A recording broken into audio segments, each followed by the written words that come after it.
On va vous présenter la méthodologie de conception RE 2020, donc intégrée dans un flux de travail OpenBeam. Donc les outils, dans un premier temps, donc les outils et le flux de travail avec différents schémas. Donc dans un premier temps, un schéma fonctionnel avec à la base un plan 2D pour réaliser à la fois la partie énergie, donc le volet énergie de la RE et le volet carbone. Donc le plan 2D, grâce à des métriques manuelles, on peut aller vers la simulation énergétique. Donc j'ai remis RT 2012 et volet énergie de la RE 2020 et également donc l'analyse de cycle de vie, qu'elle soit générique ou le volet carbone de l'étude RE. Et puis entre ce volet énergétique et cette analyse de cycle de vie, on va avoir un lien puisqu'il faudra bien envoyer les consommations de la simulation énergétique au niveau de l'analyse de cycle de vie. Donc ça, c'est un schéma fonctionnel, on va dire, basique à partir d'éléments 2D. Donc tout le métré est un métré manuel. On peut avoir un schéma fonctionnel un peu plus poussé. Là, cette fois-ci, je vais avoir un plan 2D ou pas. Il n'est pas obligatoire, mais le modèle central, ça va être le modèle architectural. De ce modèle architectural, on va générer un modèle analytique qui sera essentiel pour l'étude de la simulation énergétique. Le modèle analytique qui contiendra notamment tout ce qui est notion d'adjacence, locaux chauffés, non chauffés, et tout ce qui est la notion d'arête pour avoir ensuite les ponts thermiques. Et puis, à partir de ce modèle architectural, on pourra récupérer le métré directement modélisé pour réaliser donc le volet carbone de l'étude RE 2020. Et on a donc tout à droite la simulation énergétique qui enverra également les consommations pour l'analyse de cycle de vie. Donc ça, c'est deux schémas fonctionnels que l'on peut avoir.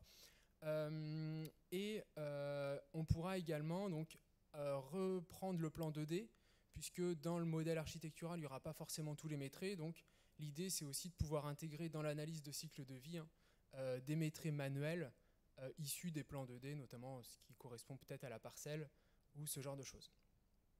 Donc qu'est-ce que nous, donc chez SIPé, on a décidé de mettre en place? Donc là, je vous ai remis exactement le même flux de travail. Et en fait, donc le schéma a un peu simplifié, mais ce qui est intéressant, c'est surtout la capacité d'actualisation qu'il peut y avoir. C'est que, en fait, l'idée, c'est qu'entre chaque modèle que l'on aura dans l'étude, on puisse actualiser. Donc, c'est-à-dire que, par exemple, si en cours de projet, l'architecte se rend compte que le 1/6 de surface habitable au niveau de la vérification de l'accès à l'éclairage naturel n'est pas vérifié, il pourra changer son modèle architectural et par un processus d'actualisation, on pourra directement actualiser la simulation énergétique, recalculer les consommations et avec les nouveaux métrés de fenêtres et les nouvelles consommations également actualiser donc l'analyse de cycle de vie. Donc ça, c'est un processus assez important pour ne pas avoir à refaire une saisie à chaque fois notamment. Chez SIPé, donc nous, qu'est-ce qu'on a mis en place? Donc, le modèle architectural, en fait, il peut être réalisé avec différents logiciels métiers. Donc, on a Revit, Archicad, Allplan ou des logiciels que nous, on développe, IFC Builder, SIPé CADMEP ou SIPé Architecture. L'ensemble de ces outils vont en fait générer un modèle IFC. Donc, c'est pour ça qu'on est dans un flux de travail OpenBeam. Le format IFC donc, est un format d'échange ouvert. Et derrière, on a développé une application qui s'appelle OpenBeam Analytical Model, qui va permettre du coup de générer le modèle analytique, puisque le modèle architectural, je vous le disais, ne contient pas toujours les informations sur l'adjacence et sur les arêtes. Donc le modèle analytique va permettre d'ajouter en fait de la donnée au modèle architectural pour réaliser la simulation énergétique. Et avec donc, le logiciel SIPé-Term RE 2020, on va pouvoir donc réaliser la simulation énergétique et ainsi donc vérifier la conformité énergétique donc, du projet et également envoyer donc, les consommations pour l'analyse de cycle de vie donc, qui pourra être faite avec le logiciel Elodie by SIPé. Donc là, je vous ai mis pour la simulation énergétique un logiciel qu'on développe chez SIPé, mais tout en sachant que ce flux de travail peut être mis en place avec d'autres outils à partir du moment où on a des échanges au format IFC. Et pour gérer tout ce processus d'actualisation, en fait, tout ça peut être fait à partir d'une plateforme collaborative donc, que l'on a développée, qui est beamserver.center. Donc la plateforme, elle va permettre de charger, donc de stocker le modèle architectural, le modèle analytique, la simulation énergétique également. Et on a donc le processus d'actualisation qui se fait en passant via cette plateforme. Et du coup, je vais laisser la parole à Patrick, donc sur la partie partenariat avec le CSTB. Alors, le CSTB, comme vous le savez, met à disposition des moteurs de calcul pour la réglementation, qui soient thermiques ou qui soient environnementales.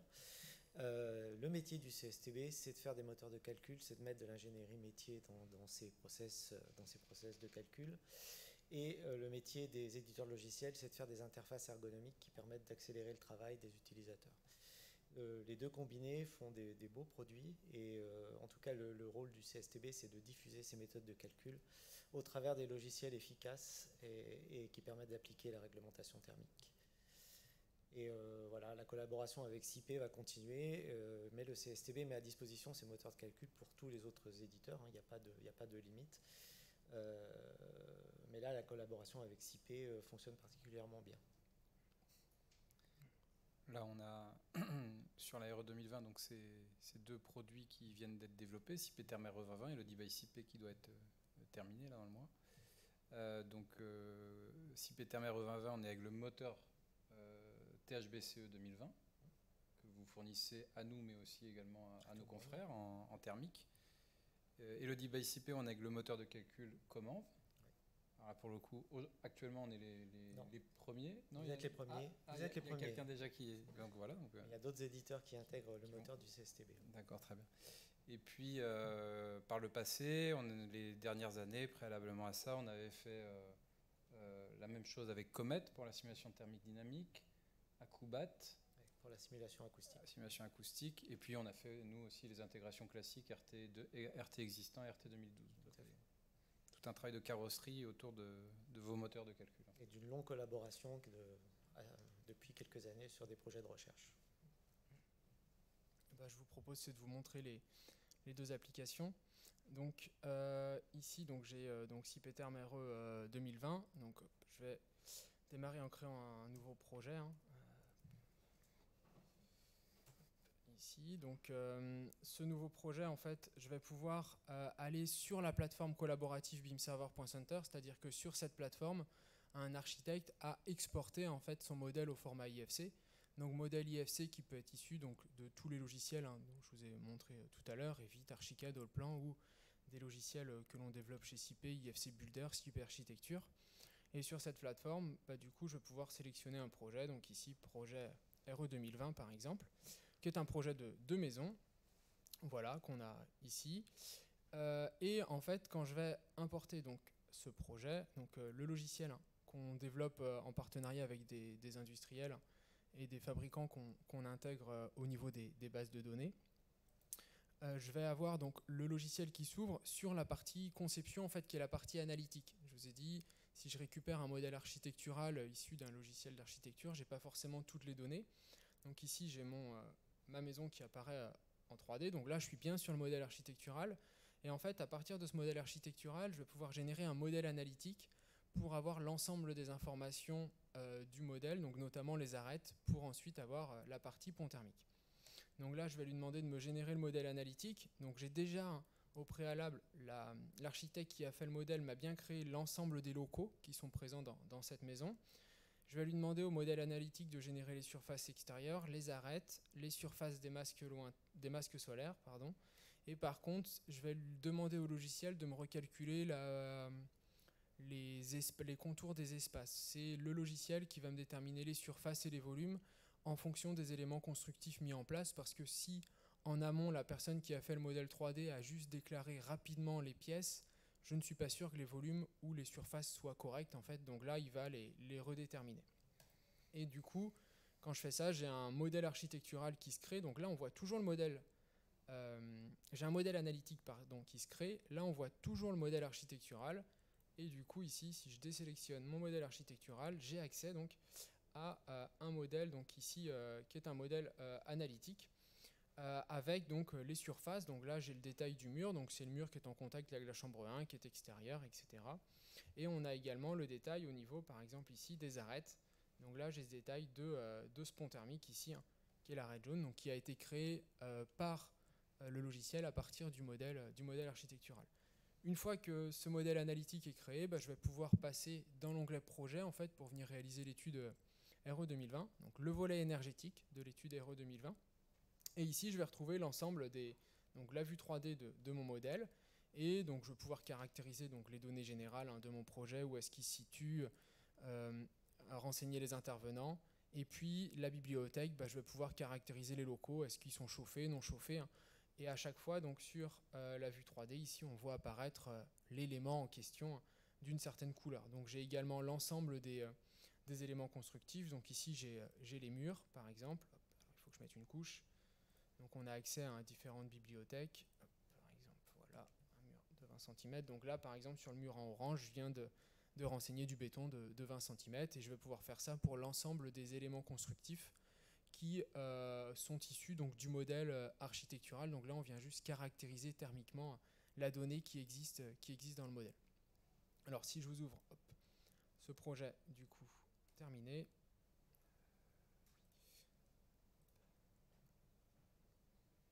Donc on arrive là-dessus. Donc là, en fait, tous les éléments constructifs ont des données. Donc on a les aspects des différentes couches qui ont pu être renseignées. Sur la 3D également, je peux avoir les informations. Si je clique, je peux savoir exactement quelles sont les typologies au niveau de mes éléments. Et puis, on va avoir une partie, donc là, bibliothèque, et une partie projet, où là, vraiment, je vais caractériser donc, le bâtiment en lui-même. Donc, par exemple, c'est une maison individuelle, j'ai un logement, et puis je vais avoir possibilité ensuite de venir créer donc, tout ce qui est système, ventilation, eau chaude sanitaire, chauffage, et puis si on a du refroidissement au sein de mon projet, pour ensuite lancer le calcul, donc BBO, CEP et degré heure, le calcul volet énergétique donc de la RE 2020. Donc là, on sollicite le cœur de calcul THBCE 2020 du CSTB qui nous réalise les simulations et qui va ensuite, quand mon projet est conforme et sans erreur, me sortir donc les résultats et les vérifications des exigences réglementaires.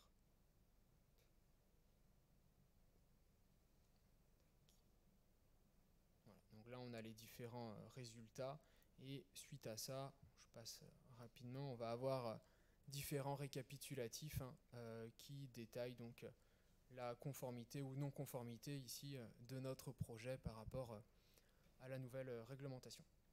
Voilà. Donc ça, c'est la partie du coup énergétique.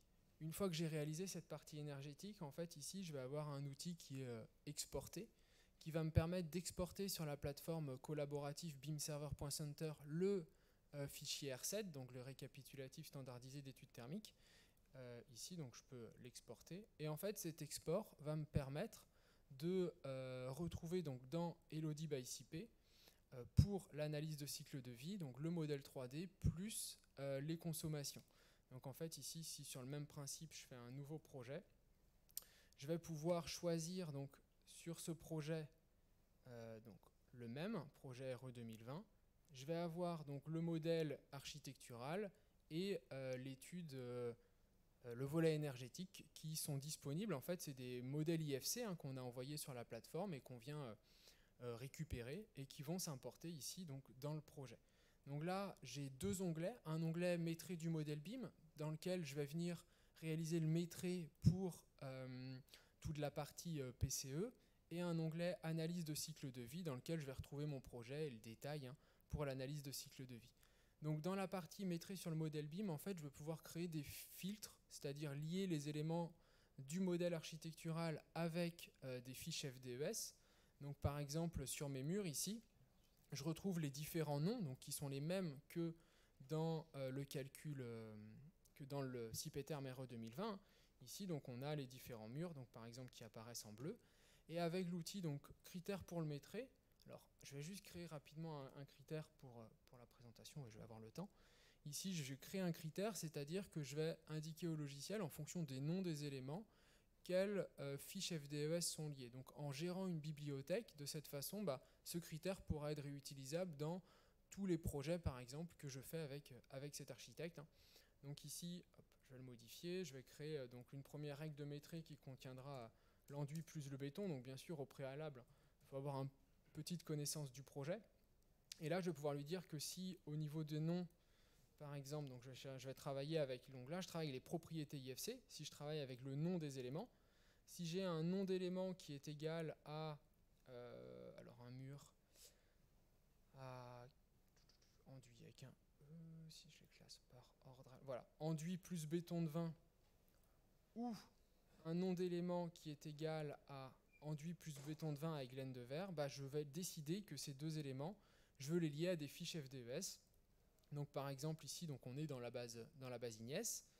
Et si je fais une recherche donc avec enduit, alors je suis pas sûr que si, revêtement extérieur de façade, données environnementales par défaut, bah, je peux choisir celle-ci.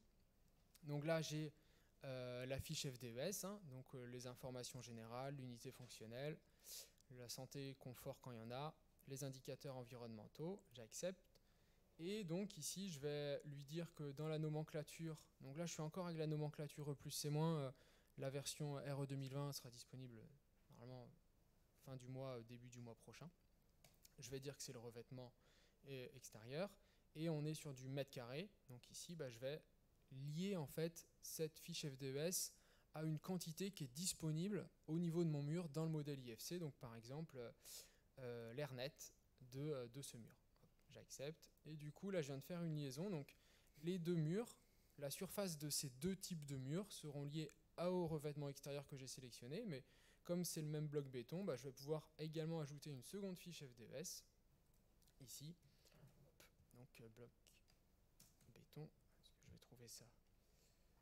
Oui, bloc B en béton posé à joint épais. Donc, j'ai également donc, la fiche FDES ici. J'accepte. Là, je vais la ranger donc, dans la partie... éléments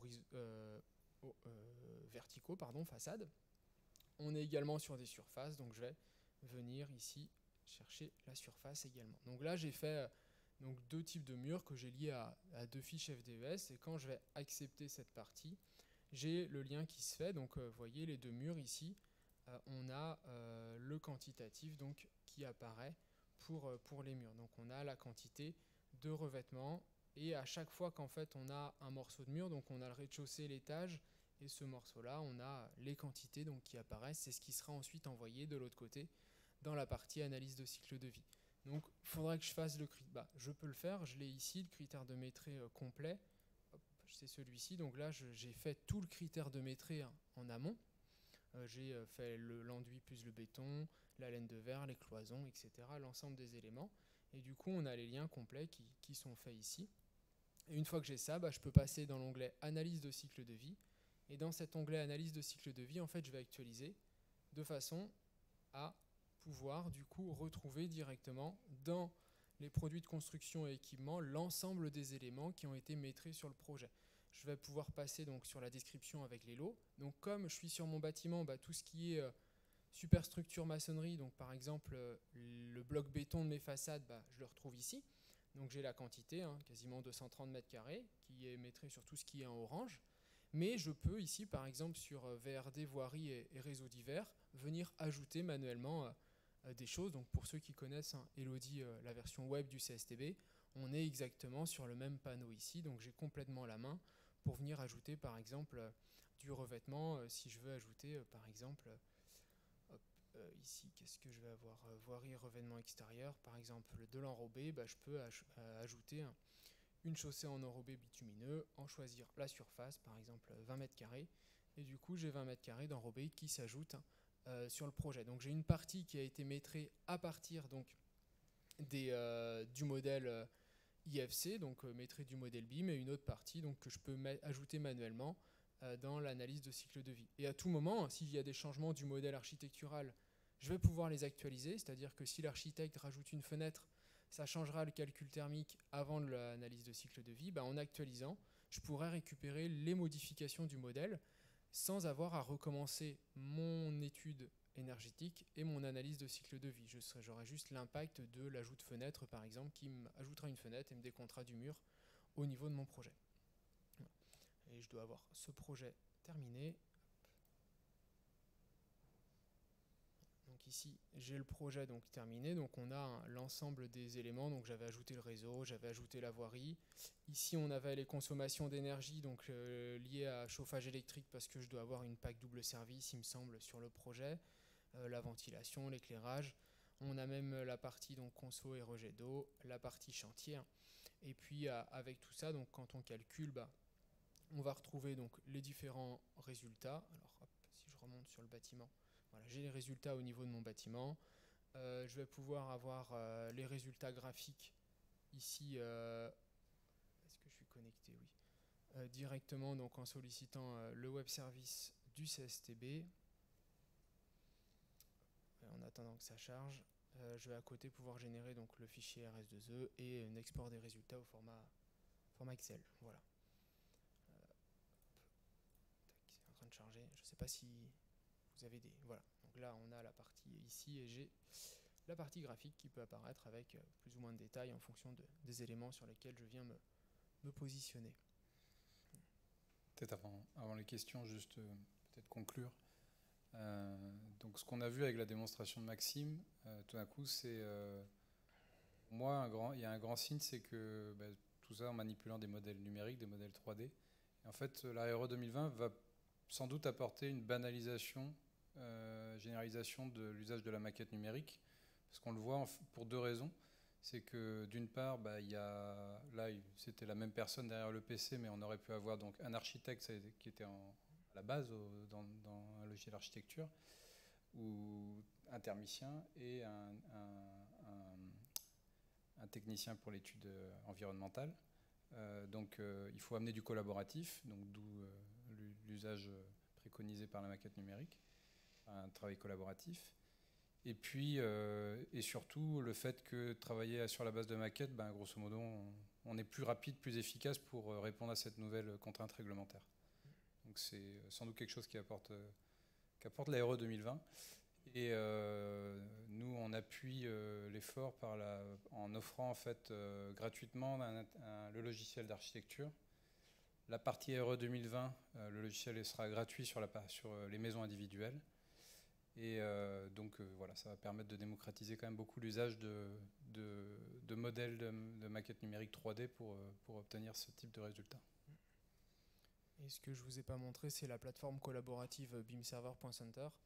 En fait, ici, je suis sur mon projet RE 2020. Donc le modèle architectural, il a été démarré il y a 2 mois. Mais l'étude RE 2020, j'ai trompé dans le nom, excusez-moi, c'était il y a quelques secondes. Donc en fait, ici, j'ai les différents contenus qui apparaissent. Donc c'est des modèles IFC. Ici, donc au niveau du modèle architectural, j'ai bien une 3D.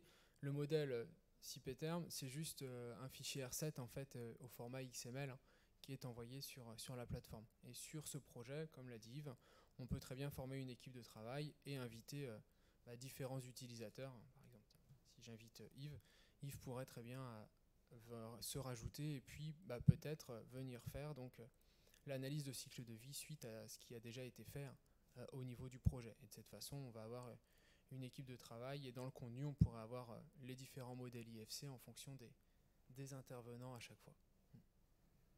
Je vais avoir la notification sur mon smartphone. C'est ça.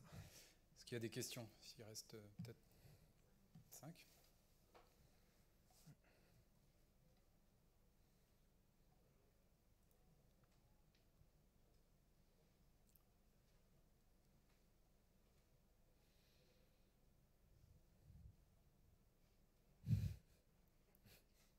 Non. Ah non.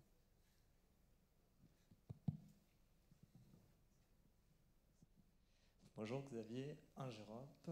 Alors, j'ai une question sur la transformation du modèle BIM en modèle analytique. Est-ce qu'il y a des spécifications, enfin une sorte de spec pour la construction du modèle dans les différents logiciels de modélisation qu'il faut respecter? Est-ce qu'elle existe, cette spec? Est-ce qu'elle est publique? Et est-ce qu'au moment où il y a la conversion du modèle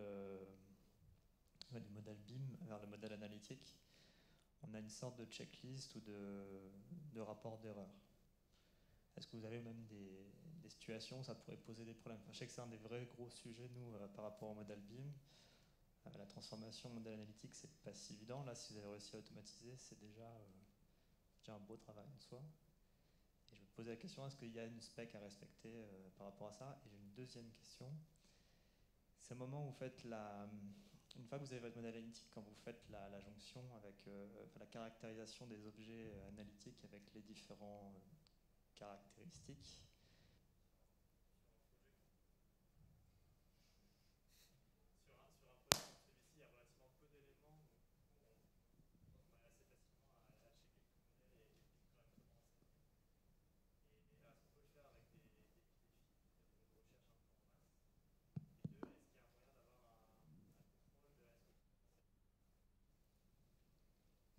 Je crois qu'il y a 4 questions. J'ai l'impression. Tu réponds à... je réponds sur la partie peut-être amont du modèle analytique. Sur la partie amont du modèle analytique, déjà, ce qui serait bien, c'est que le modèle IFC généré respecte le standard ISO qui décrit le standard IFC. Notamment, par exemple, que les murs se décrivent en multicouches et pas en multimurs. Voilà, c'est le standard IFC. Oui, par exemple.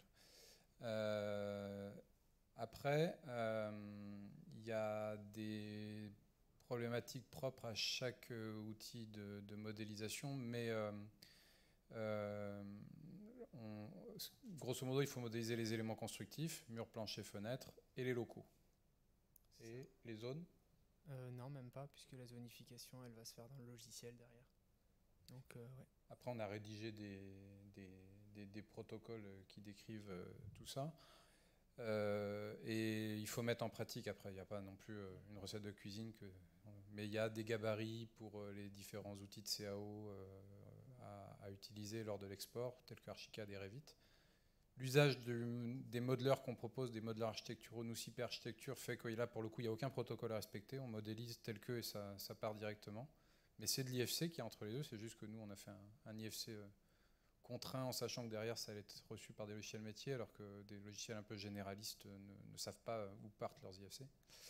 Donc voilà, ça sur la partie amont. Je te laisse répondre sur la partie analytique. C'était la checklist.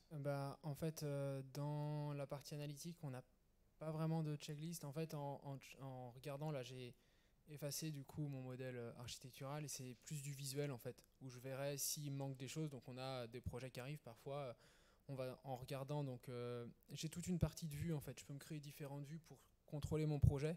Donc parfois on a des projets qui arrivent où en se baladant, par exemple sur celui-ci, voilà, je me rends compte qu'il me manque quelques planchers sur mon R+1 en fait qui n'ont pas été détectés correctement ou qui n'apparaissent pas correctement, si pourtant ils y sont. Donc on peut avoir de cette façon, là par exemple je vois typiquement il y a une trémie qui a été mise mais finalement j'ai le plancher qui n'y est pas. Si tu superposes ton modèle architectural, voilà, tu vas pouvoir on peut le checker comme ça. Et pour la partie donc au niveau de la caractérisation des éléments, là je suis revenu sur mon projet que j'ai démarré pendant la démo. J'ai des croix rouges en fait sur tout ce qui n'a pas été caractérisé. Donc en fait je sais qu'il me manque beaucoup de données thermiques pour pouvoir lancer un calcul. Donc tant que j'ai pas tout renseigné, tant que j'ai des croix rouges qui apparaissent, le logiciel il me laissera pas lancer le calcul. Ça c'est a posteriori du modèle analytique. C'est lors du traitement thermique du modèle analytique. Toujours dans le modèle analytique, donc effectivement l'utilisateur va être vigilant à ce type, à absence d'une entité ou quoi. Ou aussi le fait d'éditer les adjacences. Un gros sujet en fait dans les modèles, les adjacences, c'est le fait de savoir que par cette paroi, mon local est à côté de ce local. Voilà, ça paraît trivial pour nous quand on le voit en tant que lecteur de plan, mais il faut que quelqu'un le dise à l'ordinateur. Et ça, c'est le sujet de l'adjacence. Et par exemple, si on a des murs en contact avec le terrain, il faut savoir que la plupart des logiciels d'architecture ne savent pas générer le IFC Ease External, Earth, enfin bref, un truc qui dit qu'on est en contact avec le terrain, qui est décrit dans le standard IFC, mais aucun logiciel ne le génère.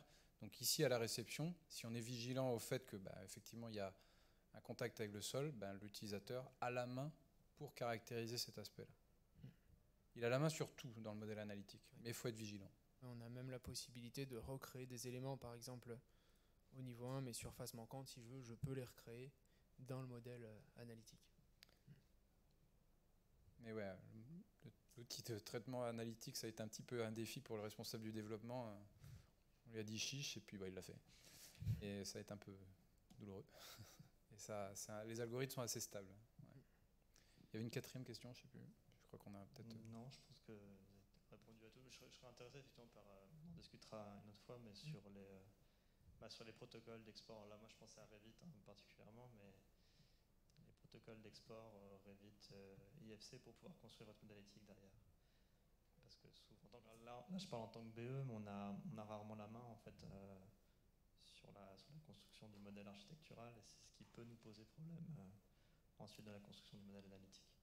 Faites de la promotion de cyberarchitecture. Juste précision, hein, c'est vraiment le point de blocage, c'est la recette commune, quoi.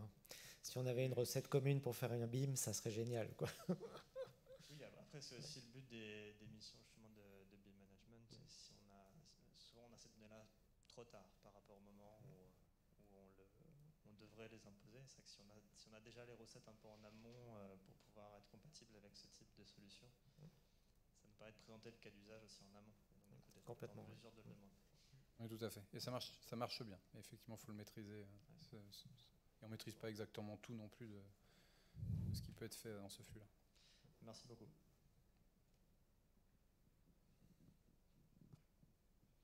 Pas d'autres questions?